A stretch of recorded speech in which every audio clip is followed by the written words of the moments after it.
Even for a thoroughly modern bear such as myself, the siren call of hibernation is impossible to resist, at least without interesting things to do, a little excitement, and nightlife. And since we are in Abbotsford, well, I found it impossible to resist a little post-holidays nap.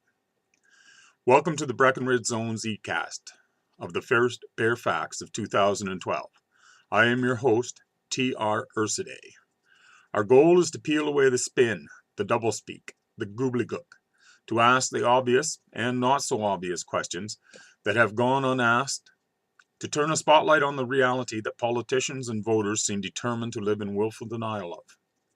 We seek to bring critical thinking and logic to bear on public policy by generating open debate based on the facts that are exposed by peeling away the layers of twaddle and chicanery. As it says in the Tao of James, perception is real, even when it's not real. During the freezing cold snap in mid-January, the video crews for the local television stations are right on schedule with their rote behaviors. For the first couple of days, there were stories focusing on the homeless, perhaps freezing to death in the cold weather in Vancouver. And when the cold weather dragged on to its third and fourth days, there were the video crews and the newspaper writers in Abbotsford. It happens every time there is a cold snap. When the cold breaks, well, then it's back to ignoring homelessness and affordable housing issues until the next cold snap photo op. I see the police have found that driving, phoning, texting, etc.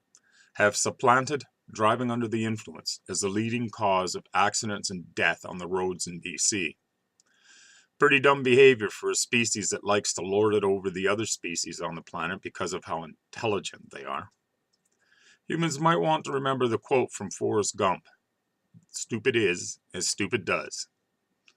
On the other hand, I would like to encourage, nay, urge all human beings to get on board the distracted driving phenomenon. In light of humans perchance for embracing mindlessness and lemming-like behaviors, this rising scourge of the roadways may result in enough carnage to save the planet for those of us animals bright enough to pay sharp attention to our surroundings as we travel along. From the "Is My Face Red" files comes Vancouver's Deputy Police Chief Warren Lemke, who, while making a phone call, rear-ended the vehicle in front of him and was issued a violation ticket for driving without due care and attention. All of this within a few days of the police announcement about the increasing number of drivers who are distracted by their cell phones and the shift of police resources to crack down on cell phone use by the public while driving. Supports the theory that the police are the worst offenders when it comes to traffic law, doesn't it? Speaking of not paying attention, heard on Global's morning show, an extra hour of daylight. For reporters, and I use that term extremely loosely, the time change does not result in an extra hour of daylight. The number of hours, minutes, and seconds of daylight remains the same. Moving the clocks ahead an hour simply changes the hours during the day that daylight falls. It does not affect the total time that daylight falls. Duh! This falls under the heading of, excuse me? I saw a video of one of the NDP MLAs in the legislature castigating the Liberals for the budget mess the Liberals got us into. Excuse me, but were not the NDP the ones running around the province urging voters to extinguish the HST, thus needing to repay the $1.6 billion to Ottawa? And isn't it a fact that the reason the money is the government of BC has to purchase and provide services to the citizens of BC are $300 million a year lower for the next 5 years due to the extinguishing of the HST at the urging of the NDP?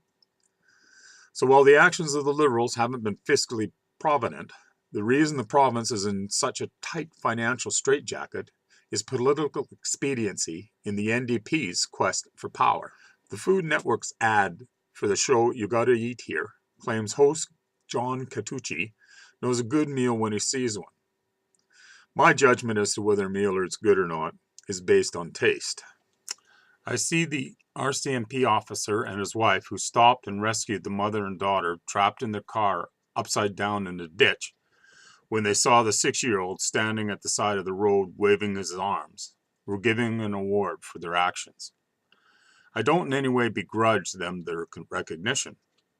I do deplore the sad comment on our society that the actions of the RCMP officer and his wife were considered either unusual or extraordinary. A rocket set out on a flight at a speed much faster than light. It left one day in a relative way and returned on the previous night. A few thoughts on the teacher strike. Moral dilemma, my ass. If the teachers had any ethics, they would not be holding students' extracurricular activities hostages after having provided them until this point. It is not fair to the students to suddenly wipe out grad etc. at this late point in the school year. And it doesn't matter how much the BCTF spends on advertising. Slick advertising words will not change the fact that the teacher's actions scream, "Show me the money!" As any language and math literate person can determine, the government does not have a choice on its no salary increases because it has less money than last year. Thanks to Mr. Van der Zalm and the NDP and their extinguished the HST, let's face it, no money, you got no real choice. Given the lack of ability to understand basic arithmetic, subtraction, less than, and problem solve, it is clearly time to test teachers' knowledge competency. Given the bad financial shape of the government, we need to be frugal. So I would like to suggest the purchase of the game, Are You Smarter Than a Fifth Grader?, to provide the competency test questions. And that's the first bare facts of 2012. Remember, your best defense against politicians, media, big business, and others seeking to bamboozle you and manipulate you is thinking.